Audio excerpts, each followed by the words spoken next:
आप एक सम्मानित पार्टी के प्रवक्ता को, राष्ट्रीय प्रवक्ता को देश का गद्दार कह रहे हो। ये आपको पहली बात तो अधिकार किसने दिया? और जो आदमी अपने आप में एक सम्मान रखता हो और एक राष्ट्रीय पार्टी का राष्ट्रीय प्रवक्ता हो, पढ़ा लिखा हो, और उस आदमी को आप गद्दार करें तो वो बर्दाश्त कैसे कर लेगा? पहले संबित पात्रा को ये स्वीकार करना चाहिए मानवता के नाते कि उसने जो शब्द राजीव त्यागी के लिए प्रयोग किया उसके कारण उसकी हत्या हुई है। और उसकी मौत का जिम्मेदार, मैं कह रहा हूँ कि चैनल है, उसकी मौत का जिम्मेदार जो है वो संबित पात्रा है। जो मोदी जी के पास फर्जी डिग्री, वही डिग्री संबित पात्रा के पास भी होगी। डॉक्टर तो आजकल कोई भी लगा लो, बतेरी मोदी जी के राज में डिग्री बननी, कोई दिक्कत थोड़ी हो रही। आप दीपक चौरसिया को देख लो, अमीश देवगन को देख लो, रोहित सरना को देख लो, अर्नब गोस्वामी, ये जितने पत्रकार अपने आप को स्ट्रीम मीडिया के बड़े पत्रकार कहते हैं, एक की भाषा बताओ तो किसी की पत्रकार वाली भाषा हो, तू तड़ाक करके भाषा का इस्तेमाल करना। वहीं अरे आप एक्टिविस्ट हो, आपने क्या नाम है, पत्रकार हो, आपकी जिम्मेदारी बनती है सवाल पूछना, सवाल खड़ा करना।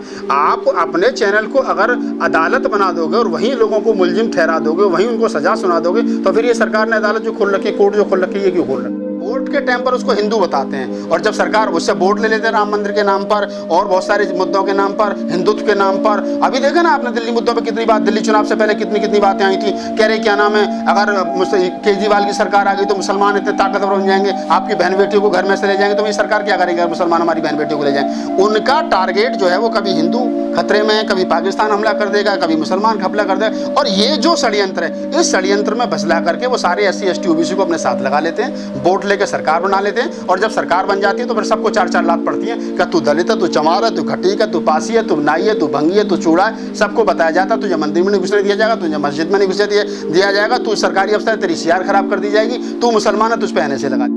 एक सुप्रीम कोर्ट 1990 के आसपास ये डिसीजन देता है सच्ची रामायण के उपलब्ध, सच्ची रामायण पर जब वहाँ पहुँचती है, ललित सिंह यादव द्वारा हिंदी उसका वो कहता है कि राम नाम का कोई व्यक्ति पैदा नहीं हुआ, उसको नकार देता है। वही सुप्रीम कोर्ट 2020 में कहता है कि रामलला लीगल पर्सन, उसको जमीन सौंप देता है।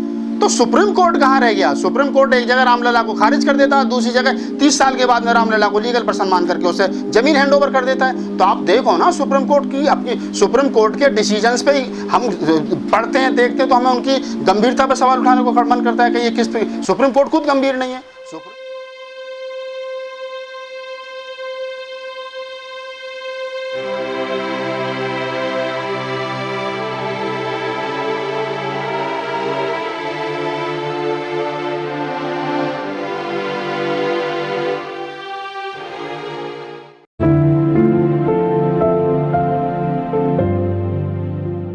तो ये जो मीडिया का जो आजकल की जो डिबेट चल रही है, इस डिबेट को आप कैसा देखते हैं और समाज के लिए कितनी घातक हो? देखिए, जो राजीव त्यागी वाला मामला, वो पूरी डिबेट मैंने देखी। राजीव त्यागी वाले मामले में नैतिकता के आधार पर जो संबित पात्रा है उसको ये स्वीकार करना चाहिए कि उसने जो शब्द राजीव त्यागी को प्रयोग किए, उसने जयचंद कहा और तू तड़ाक की भाषा उसने जो है वो राजीव त्यागी के लिए इस्तेमाल की। जो भाषा और जो भाषा का स्थिर जो लेवल था भाषा का, वो जिस प्रकार से राजीव त्यागी के लिए संबित पात्रा ने प्रयोग किया, डेफिनेट एक सच्चे और अच्छे इंसान के लिए कोई भी व्यक्ति अगर इस तरीके की भाषा का इस्तेमाल करेगा तो उसका जो अंदर का जो ज़मीर है वो कहीं ना कहीं उससे सवाल खड़ा करता है, पूछता है कि आखिर मेरे अंदर ऐसी क्या कमी है जो आज तक मुझे दिखाई नहीं दी, और ये जो सामने आदमी बैठ करके चिल्ला रहा है और मुझे इस प्रकार स्ट्रीम मीडिया पे जलील कर रहा है, तो वो उसका आदमी खुद से सवाल करता है। और ऐसे में उसका BP लो होना, उसको हार्ट अटैक होना, तो ये मैं कह रहा हूँ एक स्ट्रीम मीडिया द्वारा षड्यंत्र है, मतलब प्लानिंग हत्या है, लिंचिंग है। और इसमें उसको चैनल को ये स्वीकार करना चाहिए कि हमारी अभद्र भाषा और हमारे गलत तरीके से जो भाषाएं हमने इस्तेमाल की हैं उसके द्वारा हमने उसकी हत्या की है राजीव त्यागी की। और संबित पात्रा नहीं, पहले संबित पात्रा को ये स्वीकार करना चाहिए मानवता के नाते कि उसने जो शब्द राजीव त्यागी के लिए प्रयोग किया उसके कारण उसकी हत्या हुई है। और उसकी मौत का जिम्मेदार, मैं कह रहा हूँ कि चैनल है, उसकी मौत का जिम्मेदार जो है वो संबित पात्रा है। अब सवाल रहता है कार्रवाई का। बिल्कुल कार्रवाई होनी चाहिए, अगर लेकिन कार्रवाई हो, अभी मैं आज अखबार में सुबह पढ़ रहा था 39 जो जगह हैं, 39 जगह हैं जहाँ पर जो FIR हुई हैं उसके खिलाफ, चैनल के खिलाफ भी और उसके खिलाफ भी, संबित पात्रा के खिलाफ भी। तो लेकिन अब ऐसे में न्यायिक व्यवस्था क्या है मुल्क भर की, आपको पता है। ऐसे में क्या न्याय मिल पाएगा या क्या उन्हें FIR पर कार्रवाई आगे हो पाएगी? ऐसे बहुत सारे मामले पहले भी देखे गए हैं और ये भी हुआ है, तो इसमें लगता नहीं है। लेकिन एक जो सामाजिक एक्टिविस्ट हैं और जो राजीव त्यागी के परिवार के लोग हैं, उनको न्याय की मांग करनी चाहिए। और हम तमाम लोग मुल्क भर में जो सरकार की गलत नीतियों के खिलाफ और ये गोदी मीडिया की गलत वातावरण, जो गलत बयानबाजी है, उसके खिलाफ जो हम लोग आवाज़ उठा रहे हैं। रोज़ हर आदमी एक दूसरे को गाली बकता है, लेकिन दिल पे आदमी कब ले जाए, बात तो तब की है ना। ये बात सोचने वाली ये है कि उसको दिल पे लगी राजीव त्यागी को ये चीज़, और दिल पे लगने के बाद में आदमी सुबह से जब पहले दिन से जब पैदा होता है और जब तक वो जीता है, ये ज़रूरी थोड़ी है पहले दिन उसको हार्ट अटैक हो जाए। तब उसको दिमाग में, मन मस्तिष्क में कोई बात घर कर जाती है, तब उसको लगता है, तब उसको हार्ट अटैक होता है, तब उसका ब्रेन हेमरेज होता है, तब बहुत सारी बीमारी अचानक चलते चलते, जिस आदमी को आप सोचो ना, जिस आदमी को कोई पहले से बीमारी ना हो, जिस आदमी को कोई दिक्कत ना हो, जिसका रूटीन चेकअप हो रहा हो, और जो एक बड़ी राष्ट्रीय पार्टी का राष्ट्रीय प्रवक्ता हो, जिसके पास में कोई संसाधनों की कमी ना हो, उस आदमी को आप बैठा करके और ये गाँव गली मोहल्ले वाली भाषा, आवारा वाली, जेब कतरों वाली भाषा यूज करोगे, अनपढ़ों गवारों वाली भाषा यूज करोगे, तू तलाक की भाषा यूज करोगे। और आप देखो संबित पात्रा की उम्र में और राजीव त्यागी की उम्र में कितना फर्क है। तू करके पात्रा तो डॉक्टर है ना सर? डॉक्टर है, उनके पास भी नहीं, उनकी डिग्री भी मोदी जी वाली डिग्री होगी। जो मोदी जी के पास फर्जी डिग्री, वही डिग्री संबित पात्रा के पास भी होगी। डॉक्टर तो आजकल कोई भी लगा लो, बतेरी मोदी जी के राज में डिग्री बननी, कोई दिक्कत थोड़ी हो रही है। तो डिग्री होना या पढ़ा लिखा होना महत्वपूर्ण नहीं है। आदमी के अंदर व्यवहारिकता कितनी है, आदमी नेचुरल कितना है, आदमी के अंदर अपने आसपास के जो माहौल है उससे वो क्या सीख रहा है, ये महत्वपूर्ण है। तो क्या ऐसे जब डिबेट होती है तो उसमें एंकर को भी आप जिम्मेदार मानते हैं? एंकर देखिए, एंकर जो है वो अपनी भूमिका में पिछले 6 साल से है नहीं। एंकर जो है वो 2 पैनल में 2-3-4 लोगों को बुलाता है, उनको भड़काता है, बात कहना, हमारे कवि का के बात चलती है गरीबी की रेखा से पहुंच जाती है रेखा की गरीबी पर। हम लोग चलते कहाँ से और पहुंच कहाँ जाते हैं।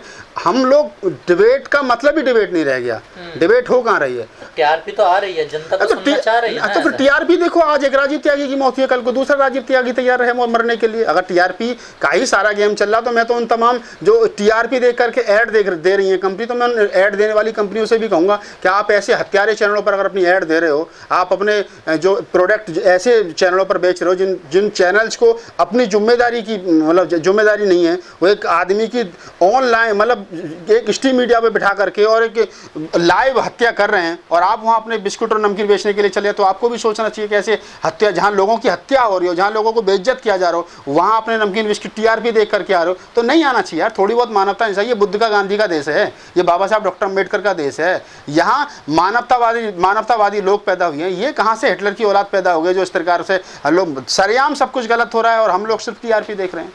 तो क्या इस घटना से कोई सुधार आएगा इन डिबेटों में? नहीं, बिल्कुल मेरे हिसाब से तो आना चाहिए, लेकिन उम्मीद नहीं है, क्योंकि स्ट्रीम मीडिया में जो लोग बैठे हैं, जैसे मैंने नाम अभी आपको बताए, जिन लोगों से उम्मीद थी वो लोग छोड़ करके चले गए, चाहे वो अपना अभिसार शर्मा हैं, चाहे प्रणब कृष्ण वाजपेयी है, चाहे अजीत अंजुम है, ये जो बड़े जो ठीक ठाक जमीरदार लोग थे, वो लोग छोड़ करके चले गए। उनको या तो छोड़ के चले गए या उनको हटा दिया गया जिनसे उम्मीद थी। रवीश कुमार अकेला बोल रहा है, कब तक बोलेगा? एक दिन हो सकता है हमें और आपको भी एक दिन यही खबर है जो राजीव त्यागी की खबर आई है कि उस आदमी को इतना परेशान कर दिया लोगों ने।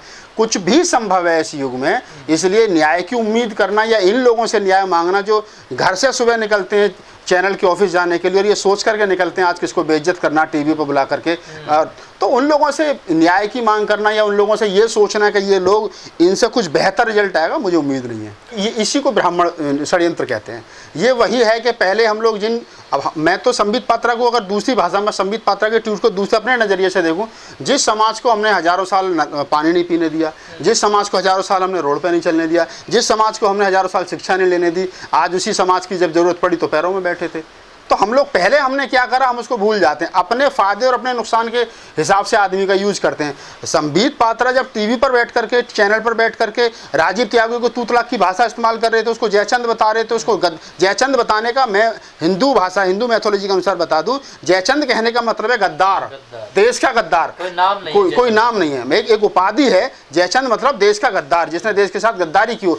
तो ये सारी चीज़ें हैं और इन चीज़ों को आप संबित पात्रा ट्वीट करके कुछ भी कहें। संबित पात्रा हो सकता है कि कल उनके घर पर जाकर के 10-20-50 लाख रुपए उनके बच्चों के लिए हेल्प भी कर दें, हो सकता है उनकी पार्टी कुछ और भी कर दे, बहुत सारे रास्ते हैं। लेकिन सर कानूनी कार्रवाई होगी ना, लोग तो नहीं, कानूनी कार्रवाई देखिए, कानूनी कार्रवाई होनी चाहिए, बिल्कुल होनी चाहिए, लेकिन क्या आपको लगता है कि ऐसे माहौल में कानूनी कार्रवाई होगी?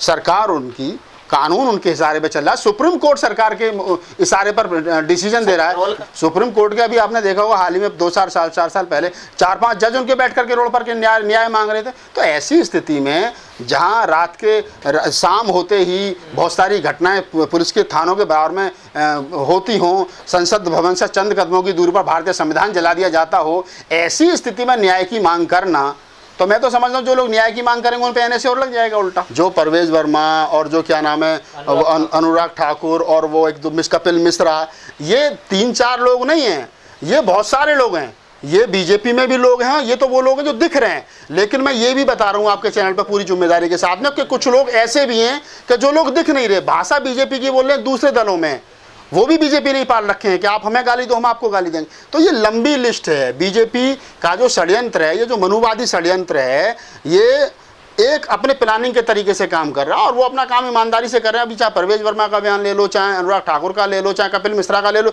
अभी चार्जशीट दाखिल हुई है ना दिल्ली दंगों के मामले में, क्या उन पर कोई आरोप दिल्ली पुलिस ने लगाया? क्या किसी का नाम भी है चार्जशीट में? नहीं है। लेकिन जो लोग वहाँ थे ही नहीं, जिन लोगों का उसमें कोई इन्वॉल्वमेंट ही नहीं है, उन लोगों के नाम हैं। तो ये तो टकासिर भाजी टकासिर खाजा वाली कहानी चल रही है, अंधेर नगरी चौपट राजा, वो इस पर क्या सकते हैं? कैसे लड़ा जाएगा फिर इन चीज़ों से? देखिए, इससे लड़ने का सीधा एक ही तरीका और कोई तरीका नहीं है। सरकार मनमानी कर रही है, सरकार अहंकार में है। हम तमाम लोगों को, जो बुद्धिजीवी लोग हैं, चाहे वो SC है, ST है, OBC है, माइनॉरिटी है, मुस्लिम है, जो भी लोग हैं, और इसके अलावा भी जो भारतीय संविधान में और कानून में, न्यायपालिका में विश्वास करते हैं, उन सब लोगों को एक बैनर तले आकर के सरकार को बदलना पड़ेगा। जब तक आप लोग सरकार को नहीं बदलेंगे, तब तक आप ये हिंदुत्व की चादर उतार करके नहीं फेंकेंगे, तब तक आप भारतीय संविधान को की रक्षा के लिए एक मंच पर नहीं आएंगे, देश को बचाने के लिए एक मंच पर नहीं आएंगे, तब तक आपका शोषण होता रहेगा, कोई रोक नहीं सकता। क्योंकि सामने वाले के पास मन में ना तो रहम है और वो सोच करके आया कि मुझे आपका शोषण करना। मैं ये कभी नहीं कहता कि EVM से जीती है, मैं हमेशा ये कहता हूं कि EVM से बड़ा घोटाला जो इनके पास में है, जो वर्ण व्यवस्था के आधार पर जिस शूद्र को और जिस अति शूद्र को, दलित को ये कभी मंदिरों में नहीं घुसने देते, जिनको तालाबों पर नहीं चलने देते,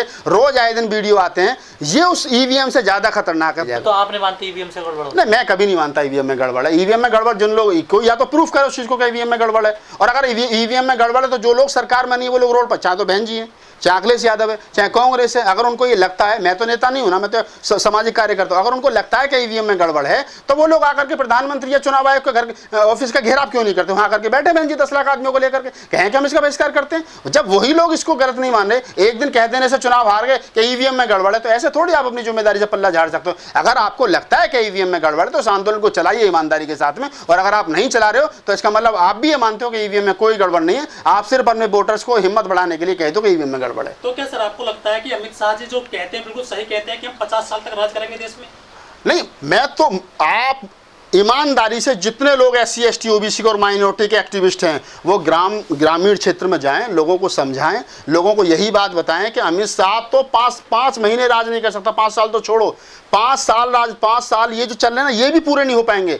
लेकिन जरूरत है लोगों को अपने अधिकारों के प्रति। नेपोलियन ने एक बात कही थी कि जब लोग अपना हिसाब मांगने लगे, रोजगार मांगने लगे, तो उसने धर्म में हिलजा दो। तो हमको धर्म में हिलजा रखा है। अब भी मैं लोगों से कहता हूं, मैंने लोगों से और भी कई डिबेट्स में कहा, राम मंदिर बन गया ना, धारा 370 हट गई ना, 35 से हट गई ना, अब तो कुछ कामकाज की बात कर लो, अब क्या बनाना है? लेकिन सर जो हमारे जो वोटर हैं, जो SC ST OBC हैं खास तौर पर, उन्होंने तो अपने जो जनप्रतिनिधि चुनकर भेज दिए हैं सदन में, वो क्यों नहीं करते इस काम को? कौन करेंगे? वो क्यों करेंगे?